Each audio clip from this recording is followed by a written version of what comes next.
رب اشرح لي صدري ويسر لي امري واحلل عقدۃ من لسانی یفقهوا قولی۔ اللہ تعالیٰ کا لاکھ لاکھ شکر ہے جس نے ہمیں انسان بنایا اور اس پوری کائنات میں انسان کو عزت بخش کر تمام مخلوقات پر اعلیٰ ترین درجہ عطا کیا۔ دنیا میں ہم بے شمار چیزیں دیکھتے ہیں، وہ تمام چیزیں انسان کی خدمت کے لیے بنی ہیں۔ کائنات کی ایک بہترین مخلوق جو فرشتوں کے نام سے جانی جاتی ہے، جو نور سے بنے ہیں، جو کبھی غلطی نہیں کرتے، ہر دم اپنے رب کی اطاعت کرتے ہیں، وہ بھی انسان کے سامنے جھکائے گئے۔ اس سے آپ اندازہ کر سکتے ہیں کہ انسان کتنی قیمتی چیز ہے۔ اللہ سبحانہ وتعالی ارشاد فرماتے ہیں وَلَقَدْ كَرَّمْنَا بَنِي آدم، ہم نے بنی آدم کو عزت بخشی۔ دنیا میں کچھ چیزیں ایسی ہیں کہ جن کو جہاں پیدا کیا گیا وہ وہیں پر کھڑی ہیں، ہزاروں سال سے ساکت و جامد۔ پہاڑ اس کی ایک علامت ہے، بے شمار ستارے اور سیارے مسلسل اپنے سفر پر رواں دواں ہیں، لیکن اپنی مرضی سے کچھ بھی نہیں کر سکتے۔ بے شمار درخت، پھول، پھل، پودے انسان کی غذا اور انسان کے لیے بطور حسن اور خوبصورت نظاروں کے پیدا کیے گئے، یہ سب بھی انسان کی خدمت کر رہے ہیں۔ زمین کے اندر بے شمار خزانے انسان کے لیے محفوظ کر دیے گئے، طرح طرح کے جانور جن میں سے کچھ انسان کی غذا ہیں اور کچھ انسان کی سواری کے کام آتے ہیں، یہ سب بھی انسان کی خدمت میں جھکے ہوئے ہیں۔ بے شمار خوبصورت پرندے جو اپنی چہچہاتی زبان کے ساتھ، اپنے طرح طرح کے نغموں کے ساتھ انسان کا دل بہلاتے ہیں اور اپنے خوبصورت پروں کے ساتھ انسان کے لیے بہترین نظارے کا سامان پیدا کرتے ہیں، یہ سب کچھ انسان کے لیے ہے۔ زمین سے آسمان تک اور زمین کے نیچے کئی تہوں میں بے شمار نعمتیں انسان کے لیے رکھی گئی، سب کچھ انسان کے لیے مسخر کیا گیا۔ ارشاد باری تعالی ہے سخر لکم ما فی السماوات وما فی الارض، اس نے تمہارے لیے مسخر کیا جو کچھ آسمانوں میں ہے اور جو کچھ زمین میں ہے۔ طرح طرح کی نعمتیں کچھ سامنے نظر آتی ہیں اور کچھ تو انسان کو نظر بھی نہیں آتی۔ ارشاد باری تعالی ہے وَإِن تَعُدُّوا نِعْمَةَ اللَّهِ لَا تُحْصُوهَا، اگر تم اللہ کی نعمتوں کو گننا چاہو تو گن نہیں سکتے، شمار کرنا چاہو تو شمار نہیں کر سکتے۔ ہمارے جسم کے اندر بے شمار قوتیں، ابھی تو انسان اپنے سیل کو بھی ڈسکور نہیں کر سکا۔ آپ لوگ جانتے ہیں کہ صرف ایک سیل پر جتنی تحقیق ہو چکی ہے، جتنی جینز کے اوپر تحقیق ہو چکی ہے، ابھی وہ بھی مکمل نہیں۔ انسان تو اپنے آپ کو بھی پہچانا نہیں، پوری طرح خود کو بھی جانا نہیں۔ ہماری آنکھ جو کچھ دیکھتی ہے، صرف ایک جھلک دیکھنے کے لیے ہماری آنکھ میں موجود 70 لاکھ سیلز کو کام کرنا پڑتا ہے، جب جا کر ہم ایک دفعہ دیکھنے کے قابل ہوتے ہیں۔ اسی طرح ہمارا سننا اللہ تعالیٰ کی قدرت کی نشانیوں میں سے ایک حیرت انگیز نشانی ہے۔ ایک لقمہ جو ہم کھاتے ہیں اس کے پیچھے بے شمار قوتیں انسان کی خدمت میں لگی ہوتی ہیں۔ زمین اپنے خزانے اگلتی ہے، بادل پانی برساتے ہیں، ہوائیں بادل اٹھاتی ہیں، سمندر بھاپ بن کے اڑتا ہے، یہ سب کچھ مل کر انسان کی خدمت کرتا ہے۔ سوال یہ پیدا ہوتا ہے کہ وہ انسان جس کو اتنا کچھ دے دیا گیا، پوری زمین اس کے لیے ایک دسترخوان بنا دی گئی، آکسیجن مفت میں اس کو فراہم کی گئی، مسلسل اس کو پروڈیوس کیا جا رہا ہے تاکہ انسان سہولت سے سانس لے سکے، انسان کے اندر طرح طرح کے جذبات، ان کی سیٹسفیکشن کا سامان اللہ نے کیا۔ سوال یہ پیدا ہوتا ہے کہ آخر یہ سب کچھ کیوں، کس لیے؟ ہم نے کیا کیا تھا؟ ہم نے اللہ تعالیٰ کو کیا دیا تھا؟ ہم نے اپنی آنکھوں کو لینے کے لیے آخر کیا خرچ کیا؟ یہ بولنے کی بے مثال قوت جو اللہ نے ہم کو دی، اس پر ہمارا کیا خرچ آیا؟ دنیا میں کئی انسان آپ نے ایسے دیکھے ہوں گے کہ جو نہایت خوبصورت شکل و صورت رکھنے کے باوجود بول نہیں سکتے، سن نہیں سکتے، دنیا بھر کی قوتیں اور دنیا بھر کی دولت ان کو بولنے کی صلاحیت نہیں دے سکتی، حالانکہ منہ کے اندر زبان بھی ہے اور کان کی شیپ بھی ہے، سب کچھ ہے، لیکن وہ صلاحیت نہیں ان آرگنز میں کہ وہ اپنا کام کر سکیں۔ یہ بھی اللہ کی قدرت کی ایک نشانی ہے جو ہم کو بتانے کے لیے ہے کہ اللہ نہ چاہے تو تمہیں یہ نعمتیں کوئی نہیں دے سکتا، تم دنیا بھر کی دولت بھی خرچ کر ڈالو تو یہ نعمتیں حاصل نہیں کر سکتے۔ اللہ نے ہمارے ہاتھوں کو کتنا فلیکسیبل، کتنی بہترین موومنٹ کے قابل بنایا، اگر وہ ان کو سٹل ساکت کر دیتا، اکڑا ہوا بنا دیتا، لکڑی کے تختے کی طرح ہوتے تو ہم کیا کام کر سکتے تھے؟ ہم تو صرف اپنا کھانا بھی نہیں کھا سکتے تھے۔ مختلف جانوروں کے پنجے اور ہاتھ آپ دیکھتے ہیں کہ بسا اوقات وہ ان سے کچھ منہ میں نہیں ڈال سکتے، انہیں کچھ کھانے کے لیے اپنے منہ کو نیچے لے کر جانا پڑتا ہے، لیکن اللہ تعالیٰ نے انسان کو عزت دی اور اسے بہترین نعمتیں دی جس سے وہ عمدہ طریقے سے زندگی بسر کر سکتا ہے۔ تو بات یہ ہے کہ اللہ تعالیٰ نے ہمیں یہ سب کچھ دے کر ہم سے مانگا کچھ نہیں، وہ ہمارے مال و دولت سے بالکل متاثر نہیں ہوتا، اس لیے کہ یہ مال و دولت تو خود اس نے ہمیں دیا ہے۔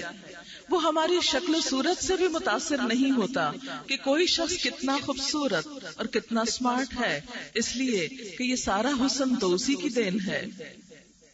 وہ ہماری ذہانت سے بھی بالکل امپریس نہیں ہوتا، اس لیے کہ یہ ذہانت تو اس کی اپنی دی ہوئی ہے، برین کو کام کرنا خود اس نے سکھایا ہے۔ پھر وہ ہم سے کیا چاہتا ہے؟ آخر اتنا کچھ جو اس نے ہم کو دیا تو اس نے ہم سے بھی کچھ چاہا ہوگا۔ وہ کیا چیز ہے جو اس نے ہم سے چاہی ہے؟ وہ دراصل انسان کی بندگی ہے۔ اللہ تعالیٰ تو زمین و آسمان کے خزانوں کا مالک ہے، ہر چیز اس کے قبضہ قدرت میں ہے، اس کے اختیار میں ہے، ہر چیز اس کے حکم پر چل رہی ہے۔ کسی بھی بڑی سے بڑی چیز کو بنانے کے لیے اسے صرف کلمہ کن کہنے کی ضرورت ہے، کن ہو جا فیکون، تو وہ ہو جاتی ہے۔ وہ انسان کو یہ ساری نعمتیں دے کر انسان سے کیا چاہتا ہے؟ کیا کبھی ہم نے اس پر غور کیا؟ کیا یہ سب کچھ اس نے بیکار میں ہمیں دے رکھا ہے؟ آپ تھوڑی دیر کے لیے سوچئے کہ اگر کوئی شخص آپ کو جہاز کا ٹکٹ دے کر یہ کہے کہ جائیے آج اسلام آباد جائیے اور یہ واپسی کا ٹکٹ ہے، پھر 1 دن یا 2 دن کے بعد آپ واپس آ جائیے، تو کیا آپ وہ ٹکٹ لے کے چل پڑیں گے؟ کیا آپ اس سے پوچھیں گے نہیں کہ مجھے یہ ٹکٹ کیوں دیا جا رہا ہے؟ میرے اسلام آباد بھیجے جانے کا مقصد کیا ہے؟ یا آپ محض اس لیے چل پڑے کہ چلیے جہاز میں بیٹھنے کا موقع مل گیا تو وہاں جا کر کچھ دن ٹھہر کر پھر واپس آ جاؤں گا، اور ٹکٹ دینے والا آپ سے یہ بھی نہ واپسی پر پوچھے کہ تم نے وہاں جا کر کیا کیا، انجوائے کیا یا کوئی پریشانی ہوئی، کوئی اچھا کام کیا یا کسی کو ستا کر آئے؟ کبھی ایسا تو نہیں ہوا۔ اگر ایسا ہو تو یہ تو بالکل ایک نان سینس سی بات لگتی ہے۔ مثلاً آپ کے والدین آپ کو یہاں ہر روز کالج میں بھیجتے ہیں، انہوں نے آپ کو یہاں پر داخل کروایا، کتابیں خرید کر دی، وہ آپ کی فیس دیتے ہیں، کیا سال کے بعد ان کو یہ پوچھنے کا حق نہیں کہ آپ نے سال بھر میں کیا کیا؟ جس کام کو بھیجا تھا وہ ہوا یا نہیں ہوا؟ اگر سال کے بعد آپ ان سے یہ کہہ دیں کہ میں نے تو کچھ بھی نہیں کیا، میں روز کالج میں اندر جاتی تھی اور وقت گزار کے باہر آ جاتی تھی، تو ظاہر ہے کہ والدین نے صرف اندر وقت گزارنے کے لیے، کھیلنے کودنے کے لیے، بات چیت کے لیے، کھانے پینے کے لیے اور محض دوستی کرنے کے لیے نہیں بھیجا۔ آپ کے کالج میں آنے کا کوئی نہ کوئی مقصد ہے۔ اسی طرح ایک شخص اگر ہاسپٹل جاتا ہے تو وہ محض مریضوں کو دیکھنے کے لیے یا سیر کرنے کے لیے نہیں جاتا، یا تو وہ ڈاکٹر کی حیثیت سے جاتا ہے اور مریضوں کا علاج کرتا ہے، یا وہ مریض کی حیثیت سے جاتا ہے اور اپنا علاج کرواتا ہے۔ یہ کبھی نہیں ہوا کہ ایک شخص ہاسپٹل تو جائے لیکن گھوم پھر کر واپس آ جائے، اور اگر اس سے پوچھا جائے تو وہ صرف یہ کہے کہ ہاں میں کچھ دن محض دیکھنے کے لیے گیا تھا۔ کوئی بھی شخص بلا وجہ ہاسپٹل نہیں جایا کرتا۔ انسان کہیں پر جو جاتا ہے تو اپنے ذہن میں ایک واضح مقصد لے کر جاتا ہے، اور جب واپس آتا ہے تو اپنا حساب کرتا ہے کہ کیا میرا وہ مقصد پورا ہوا یا نہیں۔ تو بات یہ ہے کہ اس دنیا میں آنا بھی ہمارا محض بیکار نہیں۔ صرف ہم یہاں کھانے پینے کو نہیں آئے، صرف سیر و تفریح کو نہیں آئے، صرف دنیا کے یہ خوبصورت نظارے دیکھنے کو نہیں آئے، یا چند چیزوں کو زمین سے کھود کر نکال کر استعمال کرنے کو، یا ستاروں کی موومنٹ کو دیکھ کر اس سے کچھ باتیں اخذ کرنے کو، یا نیچر کے کچھ لاز کو جاننے کو نہیں آئے۔ ہمارا یہاں آنے کا مقصد اس سے بڑھ کر ہے، اس سے آگے ہے، اور وہ کیا ہے؟ ہم سب کو یہ معلوم ہونا چاہیے کہ ہمیں جو اس دنیا میں طرح طرح کی نعمتیں دے کر پیدا کیا، تو آخر اس کا بھی تو کچھ مقصد ہوگا۔ اللہ سبحانہ وتعالی قرآن پاک میں فرماتے ہیں ما خلقنا السماوات والارض وما بینہما لاعبین، کہ ہم نے آسمانوں اور زمین کو اور جو کچھ ان دونوں کے درمیان ہے کھیل تماشے کے طور پر نہیں پیدا کیا۔ ما خلقناہما الا بالحق، ہم نے ان کو حق کے ساتھ پیدا کیا۔ وہ حق کیا ہے؟ وہ مقصد کیا ہے؟ وہ بات کیا ہے؟ اور پھر انسان کے بارے میں بھی فرمایا افحسبتم انما خلقناکم عبثا وانکم الینا لا ترجعون، کیا تم سمجھتے ہو کہ ہم نے تمہیں یوں ہی بیکار پیدا کر دیا اور یہ کہ تم ہماری طرف واپس نہ پلٹائے جاؤ گے؟ یعنی انسان کو یہ کہا گیا کہ کیا تم سمجھتے ہو کہ تمہیں یوں ہی دنیا میں کھیل کود کے لیے پیدا کر دیا گیا، بیکار اور بے مقصد پیدا کر دیا گیا، اور یہ کہ تمہیں اس زندگی کے بعد کہیں اور نہیں جانا؟ نہیں، ایسا نہیں۔ اللہ تعالیٰ فرماتے ہیں اَيَحْسَبُ الْإِنسَانُ أَن يُتْرَكَ سُدًى، کیا انسان سمجھتا ہے کہ اسے یوں ہی بیکار چھوڑ دیا جائے گا؟ اسے یہ سب کچھ دے کر اس سے پوچھا نہ جائے گا کہ اس نے ان چیزوں کو پا کر کیا کیا؟ یقیناً اس سے پوچھا جائے گا۔ اللہ تعالیٰ فرماتے ہیں وَلَتُسْأَلُنَّ يَوْمَئِذٍ عَنِ النَّعِيمِ، اور تم اس دن نعمتوں کے بارے میں ضرور پوچھے جاؤ گے، تم سے سوال کیا جائے گا۔ وہ کیا سوال ہے جو ہم سے کیا جائے گا، اور وہ کیا بات ہے جو ہم سے پوچھی جائے گی، اور کیا واقعی ہماری واپسی بھی ہے؟ اور یہ ایک یقینی بات ہے۔ جی ہاں، ہر چیز ہم دیکھتے ہیں دنیا میں کہ جوڑا جوڑا ہے۔ اللہ تعالیٰ قرآن پاک میں فرماتے ہیں کہ ہر چیز کو ہم نے جوڑوں کی شکل میں پیدا کیا، جس طرح زمین اور آسمان، دن اور رات، سیاہ اور سفید، اسی طرح مرد اور عورت، حتیٰ کہ ان چیزوں میں بھی جوڑے پائے جاتے ہیں جن کو ہم جانتے نہیں۔ سورۃ یاسین تو آپ سب نے پڑھ رکھی ہوگی، اس میں آتا ہے سبحان الذی خلق الازواج کلھا مما تنبت الارض ومن انفسہم ومما لا یعلمون، پاک ہے وہ ذات جس نے ہر طرح کے جوڑے پیدا کیے، اس میں سے جو زمین اگاتی ہے، اور تمہارے نفسوں میں سے یعنی انسانوں کے بھی، اور ان چیزوں کے بھی جن کو تم جانتے نہیں ہو۔ صرف ایک ہی ذات تنہا ہے جس کا کوئی جوڑا نہیں، اور وہ اللہ کی ذات ہے۔ باقی ہر چیز اپنا پیئر رکھتی ہے۔ تو اس دنیا کا پیئر آخرت ہے، اس دنیا کا جوڑا آخرت ہے۔ دنیا ادھوری ہے جب تک آخرت کا تصور نہ ہو۔ بالکل اسی طرح جیسے اس کالج میں آپ آ کر امتحان نہ دیں تو آپ کا آنا بیکار ہے، ایسے ہی اللہ تعالیٰ نے اس دنیا میں ہم کو بھیج کر پھر ہمارا ایک امتحان رکھا، اور ہم سے سوال کیا جائے گا، اور وہ اس دنیا میں واپسی لازمی ہے۔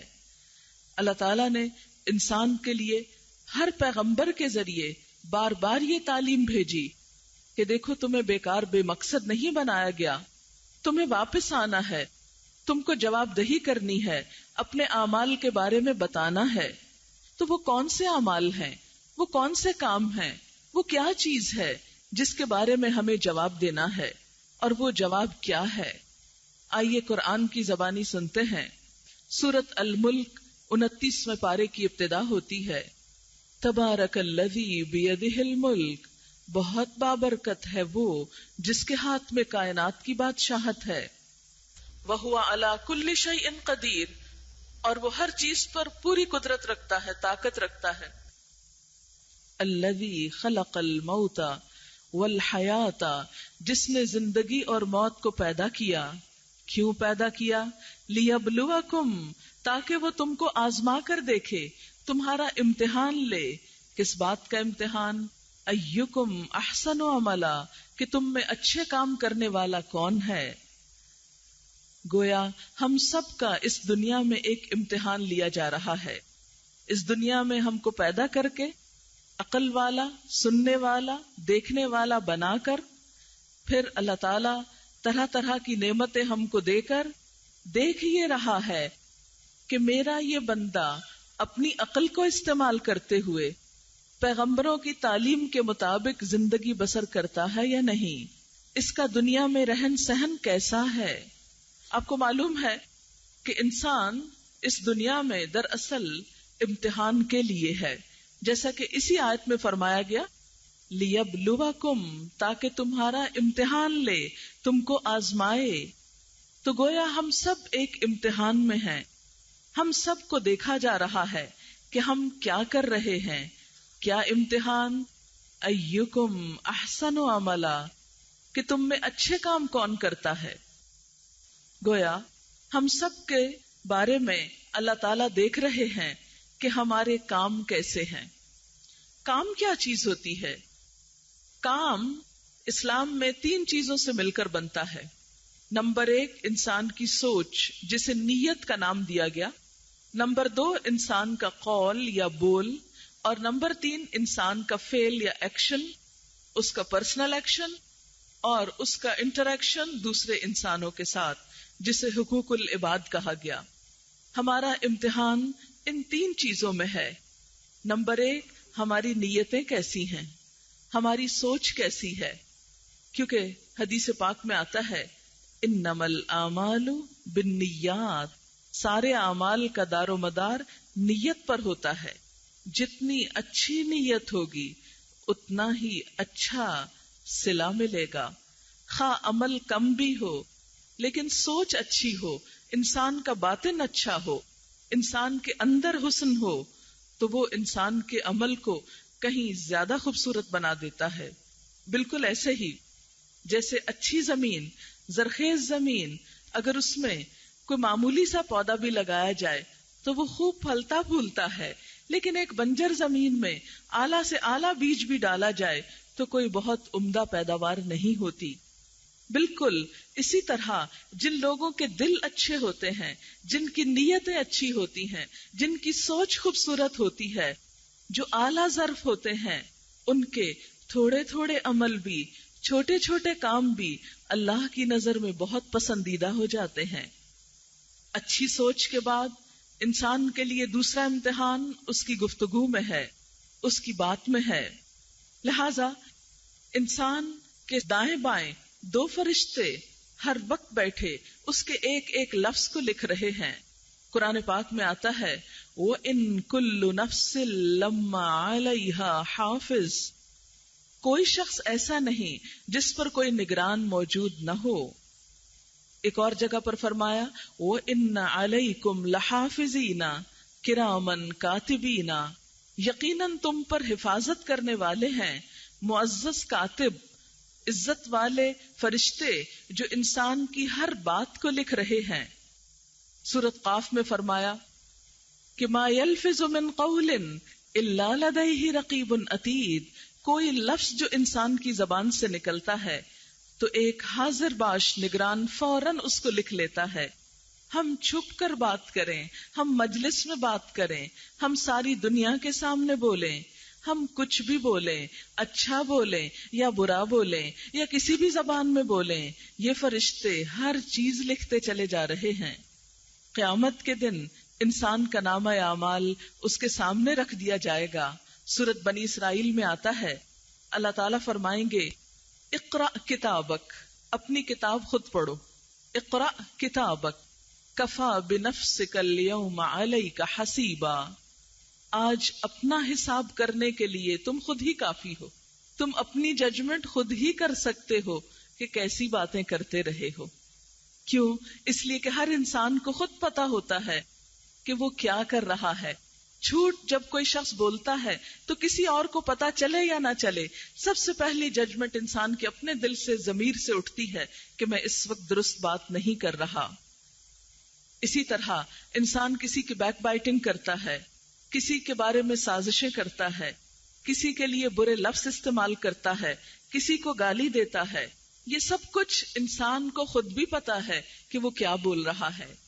اسی طرح جب کوئی شخص اچھے اخلاق سے اچھی بات کرتا ہے تو اس کو خود پتا ہے کہ وہ دل میں کتنا اطمینان پیدا کرتی ہے.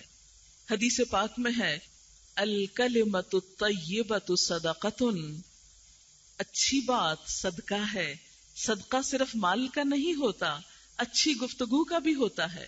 کسی سے اچھی طرح بات کرنا، اچھے اخلاق سے پیش آنا، اس کو اچھا مشورہ دینا، اس کو کسی بری بات سے روکنا، امر بالمعروف اور نہی عن المنکر، یہ بھی صدقہ ہے اور انسان کے حق میں نیکی لکھی جاتی ہے. لہذا ہمارے اعمال نامے کا پہلا حصہ جو چھپا ہوا ہے وہ سوچ ہے، اور دوسرا حصہ جو ہماری زبان سے ادا ہوتا ہے، ہمارا بول ہے. اس کی بنیاد بھی ہماری سوچ پر ہے. جیسا ہم سوچتے ہیں ویسا ہی بولتے ہیں. آپ دیکھیں، اگر آپ کسی کے بارے میں اچھا گمان رکھتے ہیں تو جب وہ شخص آپ کو ملتا ہے تو آپ بہت خوش ہو کر ملتے ہیں، بہت اچھی طرح بات کرتے ہیں. لیکن اگر آپ کے دل میں کسی کے لیے بدگمانی ہے، سوچ اچھی نہیں، تو خواہ وہ شخص کتنا ہی اچھا ہو، آپ ضرور اس کے بارے میں ایک نیگیٹو فیلنگ رکھیں گے اور آپ کی گفتگو میں وہ جھلک جائے گی. اگر سامنے نہیں جھلکے گی تو جب وہ اٹھ کر جائے گا تو فوراً ہی آپ اس کے لیے کوئی نیگیٹو ریمارکس دینے لگیں گے. یہ کیوں ہوا؟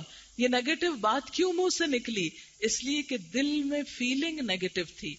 تو انسان جیسے سوچتا ہے ویسے ہی بولتا ہے، اور جو چیز بار بار بولتا ہے وہ اس کے اپنے کان پھر سنتے ہیں، اور سن کر وہ سب کچھ پھر دل میں جا بیٹھتا ہے اور پختہ ہو جاتا ہے، اور پھر دل میں جو کچھ آتا ہے پورے جسم پر پھیل جاتا ہے. آپ کو معلوم ہے نا کہ نبی پاک صلی اللہ علیہ وسلم نے فرمایا کہ خبردار، جسم میں ایک ٹکڑا ہے، اگر یہ بگڑ جائے تو سارا جسم بگڑ جاتا ہے.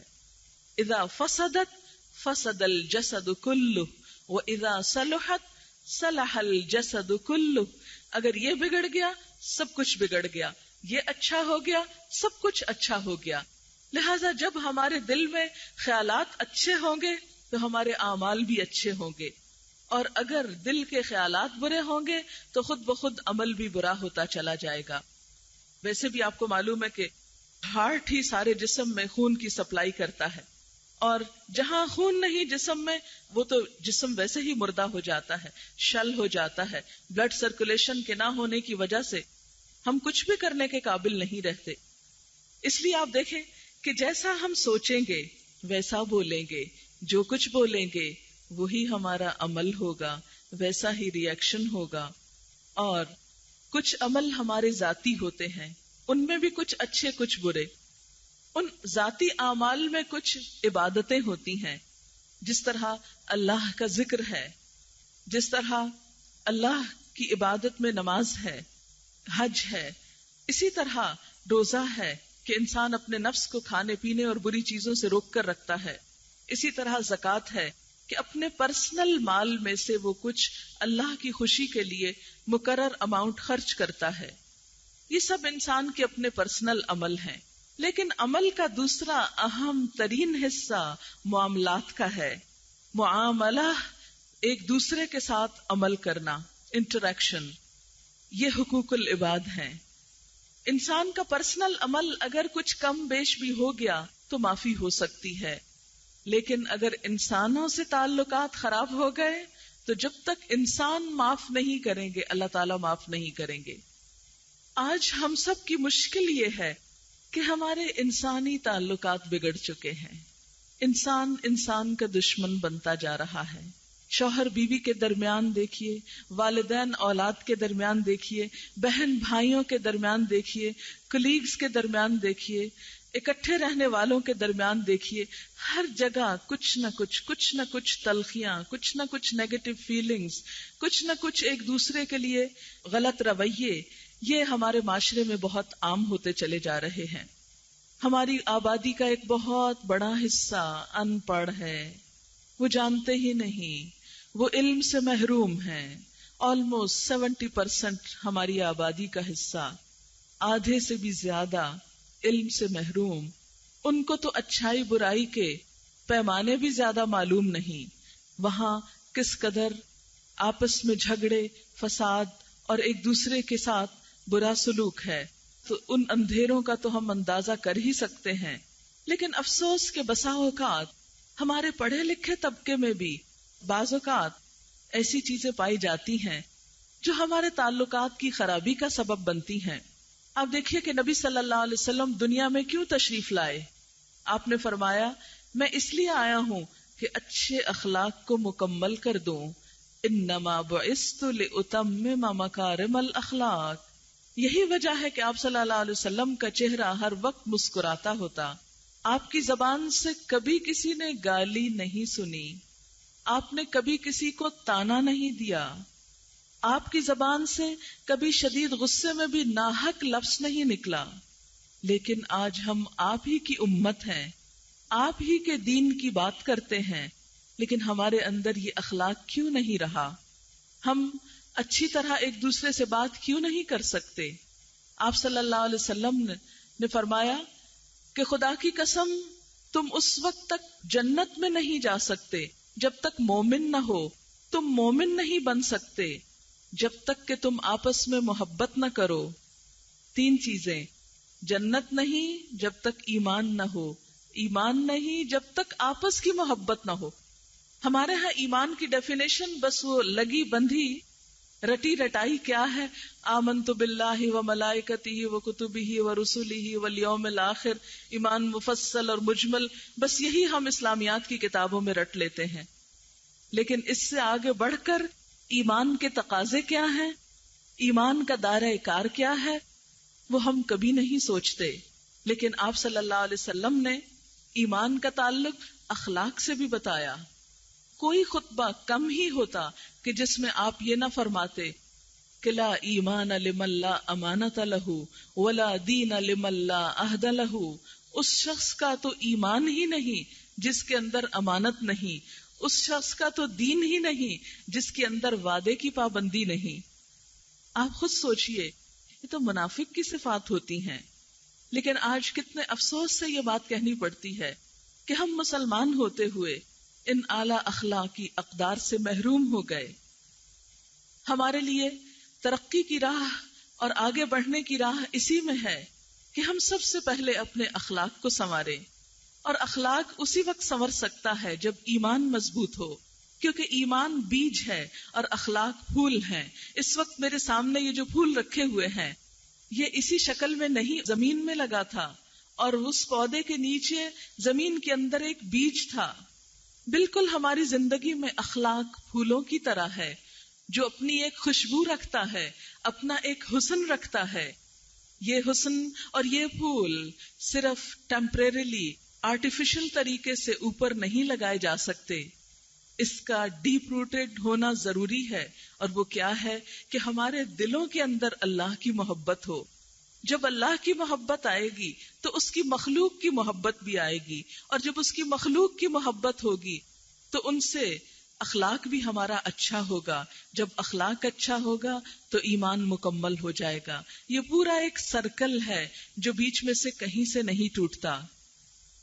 اسلام ایک مکمل دین ہے. آپ بار بار کتابوں میں پڑھتے ہیں کہ اسلام ایک مکمل دین ہے، اور یہ مکمل دین اسی وقت ہوتا ہے جب اس کے سارے تقاضے پورے کیے جائیں، جب دل میں ایمان ہو، جب انسان کا اخلاق اچھا ہو، اور جب اس کے طرز زندگی میں وہ چیزیں ہوں جو نبی صلی اللہ علیہ وسلم لے کر آئے.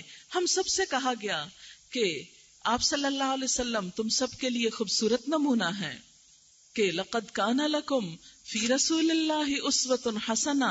اللہ کے رسول صلی اللہ علیہ وسلم کی زندگی تمہارے لیے خوبصورت نمونہ ہے. لیکن آج ہم مسلمان ہوتے ہوئے اپنی زندگی کا اگر جائزہ لیں تو کتنی چیزیں ایسی ہیں کہ جو آپ کے اخلاق کے مطابق ہیں. کیا ہم اس معیار پر پورے اترتے ہیں؟ اگر اس اخلاق کے حامل نہیں ہم، تو پھر قیامت کے دن آپ کے ساتھ کیسے رہ سکیں گے؟ حوض کوثر پر آپ سے ملاقات کیسے ہوگی؟ آپ شفاعت کیسے کریں گے؟ آپ کے ساتھ جنت میں کیسے رہ سکیں گے؟ آپ کے قریب آپ کے قدموں میں جانے کی سعادت کیسے ملے گی اگر آپ والا لایا ہوا دین ہی نہیں اپنایا، آپ کا اخلاق ہی نہیں لیا، اور آپ جس مقصد کے لیے دنیا میں آئے اس مشن کو پورا ہی نہیں کیا؟ تو بحیثیت امت مسلمہ ہم سب کا فرض بنتا ہے کہ ہم اپنی زندگی کی وہ خوبصورت مثال قائم کریں کہ جس سے ہمارا رب راضی ہو جائے، اور ہمارے لیے بھی وہی سرٹیفکیٹ جاری ہو جو صحابہ کرام کے لیے قرآن پاک میں جاری ہوا. کیا؟ رضی اللہ عنہم ورضوا عنہ. اللہ ان سے راضی ہو گیا اور وہ اللہ سے راضی ہو گئے. آج ہم سب کو اپنا اپنا جائزہ لینا چاہیے کہ کیا ہم اس مرحلے کی تکمیل کے لیے اپنے قدم اٹھانے کو تیار ہیں؟ آپ دیکھیے کہ ہم سب کی اصل منزل جنت ہے. دنیا میں ہم چند سال کے لیے آئے ہیں، بالکل ایسے ہی جیسے اس کالج میں آپ چند سال کے لیے ہیں، کوئی 2 سال کے لیے، کوئی 4 سال کے لیے. یہ آپ کا گھر نہیں. اگرچہ تعلیمی ادارے انسان کے گھر ہی کی طرح ہوتے ہیں، لیکن آپ کا فیوچر یہ نہیں، یہ تو آپ کی تیاری کا ایک مرحلہ ہے. بالکل اسی طرح جنت اصل گھر ہے، دنیا تیاری کی جگہ ہے، ٹیمپریری، عارضی، وقتی جگہ، کہ جہاں ہمیں اپنے اگلے گھر کے لیے کچھ تیار کر کے بھیجنا ہے. ہم سب سوچیں کہ ہم اپنے لیے کیا تیار کر رہے ہیں. یاد رکھیے، جنت پرامن لوگوں کی بستی ہے، جنت پرامن لوگوں کی جگہ ہے. وہاں ان لوگوں کا داخلہ ممنوع ہے جو لڑنے جھگڑنے والے ہوں، جو گالی گلوچ کرنے والے ہوں، جو کالے دل رکھتے ہوں، جو لوگوں سے نفرت کرتے ہوں. جنت ان کے لیے نہیں. حتیٰ کہ اگر کسی شخص کے عمل بہت اچھے ہوئے لیکن اس کے دل میں کچھ نہ کچھ ایسی چیز باقی بچ گئی، تو حدیث پاک میں آتا ہے کہ وہ جنت میں داخل ہونے سے پہلے ایک پل پر روکے جائیں گے جہاں ان کے دلوں کو صاف کیا جائے گا، پھر وہ جنت میں جا سکیں گے. لیکن اگر یہ صفائی کی کوشش اس دنیا میں شروع ہوگی تو ہی وہاں تک پہنچ سکیں گے. لہذا ہمیں اپنے اعمال کی اصلاح صرف ظاہر سے نہیں، اندر سے شروع کرنی ہے. اپنے دلوں کا جائزہ لینا ہے. ایمان کی علامت قرآن میں بتائی گئی، والذین آمنوا اشد حبا للہ. وہ لوگ جو ایمان لائے اللہ کی محبت میں سب سے زیادہ شدید ہوتے ہیں، سب سے آگے ہوتے ہیں. لہٰذا ہم سب اپنے دلوں کو ٹٹولیں کہ اس میں اللہ کی محبت کتنی ہے، اللہ کی معرفت کتنی ہے، اللہ کی پہچان کتنی ہے. اور اپنی گفتگو کا جائزہ لیں کہ اس میں اللہ کی بات کتنی ہے، ہم کتنا دن میں اللہ کا ذکر کرتے ہیں. نبی صلی اللہ علیہ وسلم کے بارے میں آتا ہے کان یذکر اللہ فی کل احیان، کہ وہ ہر وقت اللہ کا ذکر کرتے تھے، چلتے پھرتے اٹھتے بیٹھتے. جیسے قرآن میں آتا ہے الذین یذکرون اللہ قیاما وقعودا وعلی جنوبہم، کہ وہ اللہ کو یاد کرتے رہتے ہیں. کیونکہ جس سے محبت ہو وہ تو ہر دم دل میں رہتا ہے نا، ہر دم انسان اس کو یاد کرتا ہے. تو ایمان والے کون ہوتے ہیں؟ جو ہر ایک سے بڑھ کر اللہ سے محبت کرتے ہیں. اس لیے ہم سب نمبر 1 اپنے دل کا جائزہ لیں کہ اللہ کی محبت کتنی ہے. نمبر 2 اپنی زبان کا جائزہ لیں کہ اللہ کی یاد کتنی ہے، ہم کتنا ذکر کرتے ہیں. آپ کو معلوم ہے کہ کائنات میں ہر چیز اللہ کا ذکر کر رہی ہے. قرآن پاک میں آتا ہے وَإِن مِّن شَيْءٍ إِلَّا يُسَبِّحُ بِحَمْدِهِ وَلَكِن لَّا تَفْقَهُونَ تَسْبِيحَهُمْ، کوئی چیز ایسی نہیں جو اللہ کی تسبیح نہ کرتی ہو لیکن تم ان کی تسبیح سمجھتے نہیں. ہر چیز اس کا ذکر کر رہی ہے، ایک ایک ذرہ اس کے ذکر میں ہے. لہذا دوسرا اہم کام جو کرنے کا ہے وہ کیا کہ ہم بھی ذکر کریں. آپ سب جیسے کالج میں آ رہے ہوتے ہیں، ٹریول کر کے آتے ہیں، خواہ پیدل آئیں، خواہ بس پہ آئیں، خواہ گاڑی میں آئیں. آتے ہوئے بعض اوقات ہم بالکل خاموش بیٹھے رہتے ہیں، بعض اوقات اشاروں پہ گاڑیاں رکتی ہیں، ہم بہت بیزار ہوتے ہیں. ان سب اوقات کو بہت خوبصورت طریقے سے گزارنے کا نسخہ کیا ہے کہ ایسے وقت میں خاموش نہ رہیں، اپنا وقت نہ ضائع کریں، اور کچھ نہیں کر سکتے اللہ کا ذکر کرتے رہیں. کم از کم ایک تسبیح سبحان اللہ و بحمدہ سبحان اللہ العظیم کی. آپ صلی اللہ علیہ وسلم نے فرمایا کلمتان، 2 کلمے ہیں، خفیفتان علی اللسان، زبان پہ بہت ہلکے ہیں، ثقیلتان فی المیزان، میزان میں بہت بھاری ہیں، حبیبتان الی الرحمن، رحمان کو بہت محبوب ہیں. اور وہ کیا ہیں؟ سبحان اللہ و بحمدہ سبحان اللہ العظیم. کم از کم ایک تسبیح، یا انگلیوں پہ بھی ہمارے اللہ تعالیٰ نے ایسے نشان رکھے ہیں کہ جن پہ ہم بیٹھے بیٹھے انگنت دفعہ بھی تسبیح کر سکتے ہیں. ہم اگر اپنا معمول بنا لیں تو ہمارا کچھ بھی نقصان نہیں. اور آپ دیکھیں گے کہ اگر یہ ذکر پابندی سے ہوگا تو آپ کے دل میں اللہ کی محبت خود بخود آنے لگے گی. کیونکہ انسان جس کو یاد کرتا رہتا ہے اس کی محبت دل میں اتنی ہی زیادہ ہوتی رہتی. کوئی بھی چیز کتنی بھی خوبصورت ہو، اگر اس کو آپ بند کر کے رکھ دیں تو آپ اس کو بھول جائیں گے. اللہ کی یاد، اللہ کی محبت کتنی بھی آپ کے دل میں ہو، لیکن اگر آپ اس کو چھیڑیں گے نہیں، اس کا ذکر نہیں کریں گے تو وہ سو جائے گی، وہ سٹل ساکت ہو جائے گی. لہذا ہر روز لازمی طور پر، کیونکہ وہ ذکر جو پابندی سے نہ کیا جائے وہ اتنا فائدہ نہیں دیتا، تو آپ اپنی عادت بنا لیجئے آتے ہوئے کم از کم ایک تسبیح سبحان اللہ و بحمدہ سبحان اللہ العظیم کی. آپ لازمی طور پہ محسوس کریں گے کہ آپ کے دل کو اطمینان ہونے لگا ہے، آپ کے سکون میں اضافہ ہوگا، آپ کے اضطراب میں کمی ہوگی. کیونکہ اللہ کا وعدہ ہے الا بذکر اللہ تطمئن القلوب، سنو اللہ کے ذکر سے دل اطمینان پاتے ہیں. دوسری چیز، جب آپ واپس جا رہے ہوں گھر تو ایک اور چیز اگر پڑھ سکیں وہ ہے استغفر اللہ ربی من کل ذنب واتوب الیہ. نبی صلی اللہ علیہ وسلم اللہ کے محبوب ترین تھے، اس کے باوجود دن میں 70 سے 100 بار استغفار پڑھتے تھے. کم از کم 70 اور زیادہ سے زیادہ 100 دفعہ. اگر اللہ کے رسول صلی اللہ علیہ وسلم اتنے بلند مرتبے رکھتے ہوئے استغفار پڑھتے تھے تو کیا ہمیں ضرورت نہیں؟ ہم تو ہر لمحے کچھ نہ کچھ گناہ کر لیتے ہیں، چاہتے نہ چاہتے ہوئے، تو ہمیں بھی استغفار کی ضرورت ہے. حدیث پاک میں ہے من لزم الاستغفار، جس نے پابندی سے استغفار پڑھا، جعل اللہ لہ من کل ہم فرجا، اللہ ہر مشکل سے نکلنے کا اس کے لیے کوئی راستہ بنا دے گا. کہیں بھی راستہ بند ہوا، کچھ نہ کچھ راستہ نکل آئے گا، ہر مشکل کا حل مل جائے گا. اس لیے ایک تسبیح استغفار کی اور وہ واپسی پہ اپنی عادت بنا لیں. یہ میں آنے اور جانے کی بات اس لیے کر رہی ہوں، کوئی پابندی نہیں کہ آپ اسی وقت میں پڑھیں، لیکن اس طرح ایک تو سفر اچھا گزرے گا، دوسرا آپ بھولیں گے نہیں۔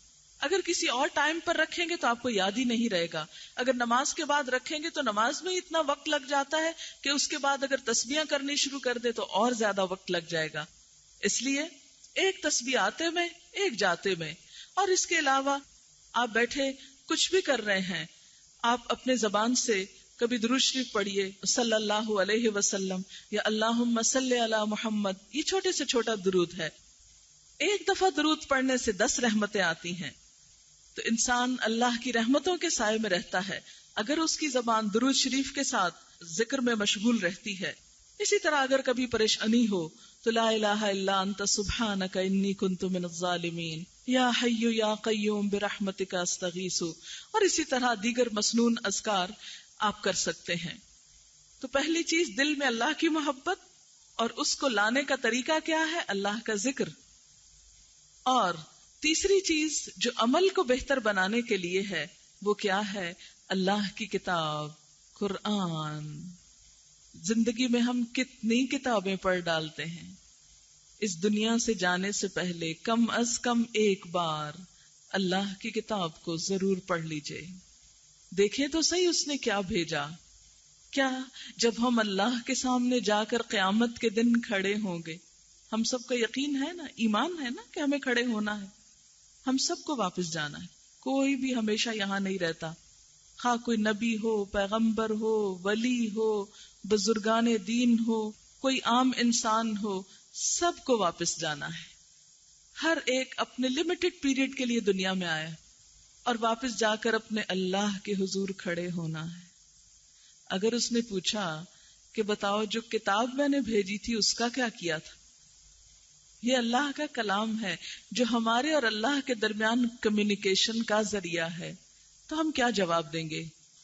اس لیے آپ سب پڑھے لکھے لوگ ہیں، زندگی میں ایک دفعہ کم از کم پورا قرآن سمجھ کر ضرور پڑھ لیجئے، اور اس کے لیے کوئی بھی طریقہ ہو سکتا ہے، صبح کا کچھ وقت یا رات کا کچھ وقت یا دن کا کچھ وقت۔ دیکھیں 24 گھنٹوں میں کیا چند منٹ ہم اللہ کی کتاب کے لیے نہیں رکھ سکتے ہیں؟ میں بھی جب آپ ہی کی ایج میں تھی، کالج میں تھی، اسی وقت میں نے فرسٹ ٹائم پوری تفسیر پڑھی تھی۔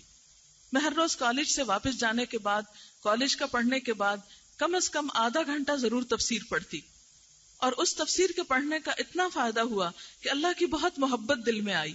پھر ایسے جذبات تھے کہ اتنی خوبصورت باتیں ہیں، یہ سب لوگوں کو نہیں پتا، اوروں کو بھی بتانی چاہیے، اور وہ پھر آہستہ آہستہ میری زندگی کا ایک مشن ہی بنتا چلا گیا، کیونکہ اللہ کا کلام اتنا خوبصورت ہے جو اپنے دل کو تو اطمینان دیتا ہی ہے، لیکن جب انسان دوسروں کو دکھی دیکھتا ہے تو سوچتا ہے کیوں نہ ان کے دکھ پہ مرہم رکھنے کے لیے یہ باتیں ان کو بھی بتا دی جائیں۔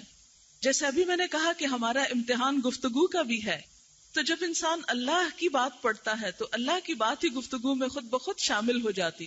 ضروری نہیں کہ آپ آیتیں کوٹ کریں اور بہت بڑے لیکچرز دیں اور بہت بڑی بڑی اسکالرلی باتیں کریں، نہیں، بہت سمپل انداز میں کوئی چھوٹی سی اچھی بات کسی کو سنا کر اس کا دل خوش کر دیں، یہی آپ کے لیے ایک بہت بڑا صدقہ ہو جائے گا۔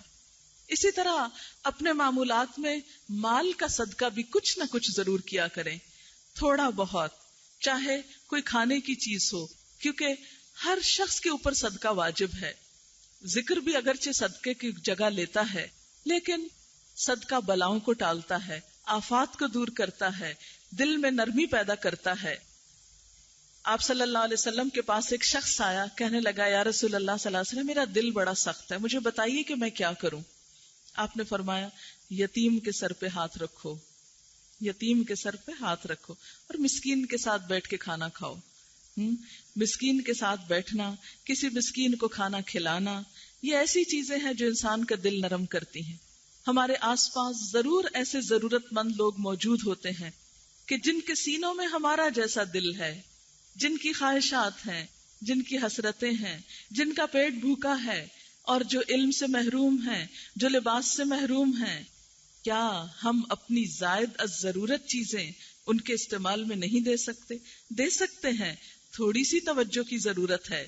اگر ہم سب پاکستانی جن کے پاس کچھ ضرورت سے زائد ہے وہ ان کو دے دیں، جن کے پاس کچھ نہیں تو بہت جلد خوشحالی آ سکتی ہے. امت مسلمہ تو ایک جسم کی طرح ہوتی ہے جس کا ہر عضو دوسرے کو سپورٹ کرتا ہے. آپ نے فرمایا ایک عمارت کی طرح ہوتی ہے جس کی ہر اینٹ دوسرے کو مضبوط کرتی ہے. کوئی بھی انسان ہو، خواہ وہ ہمارے مذہب کا ہو یا نہ ہو، لیکن وہ اللہ کی تخلیق تو ہے نا، اللہ کی مخلوق تو ہے. اس کے ساتھ خیر خواہی، اس کے ساتھ بھلائی، اس کے ساتھ اچھا سلوک، یہ مسلمان کا شعار ہونا چاہیے. سب سے پہلے کام مسکرانا سیکھیے انسانی معاملات میں. نمبر 2، سلام کرنا شروع کیجیے. آپ دیکھیں گے کہ بہت سارے لوگوں کے ساتھ آپ کے تعلقات خود بخود اچھے ہو جائیں گے. عموماً بچیاں جب شادی کے بعد سسرال جاتی ہیں تو بہت بگاڑ شروع ہو جاتے ہیں. ساس بہو کا جھگڑا ہمارے معاشرے کا ایک اہم ترین ایشو بن چکا ہے. ینگ ایج میں طلاق کا ریشو بڑھتا چلا جا رہا ہے. ان مسائل پہ کیسے قابو پایا جائے؟ صرف اپنے حقوق جان کر نہیں، کچھ سیکریفائس کر کے. اس اچھے انسانی تعلقات کا آغاز مسکرانے سے اور سلام میں پہل کرنے سے. اگر یہ 2 چیزیں ساتھ رہیں تو انشاءاللہ بہت سے مشکل مرحلے آسانی سے طے ہو جائیں گے. آج کے لیے بس یہی چند باتیں آپ کی خدمت میں گوش گزار کرنا تھی. اللہ کرے کہ ان میں سے کچھ تو عمل میں رہ جائیں. اگر رہ گئیں تو میں سمجھوں گی کہ میرا آنا کسی کام آ گیا. اللہ تعالیٰ آپ سب کو دنیا اور آخرت کی بہترین خوشیاں عطا کرے اور ہم سب کو بہترین انسان بنائے اور جنت جیسی پرامن بستی میں رہنے کے قابل بنائے. وآخر دعوانا ان الحمدللہ رب العالمین. والسلام علیکم ورحمۃ اللہ وبرکاتہ.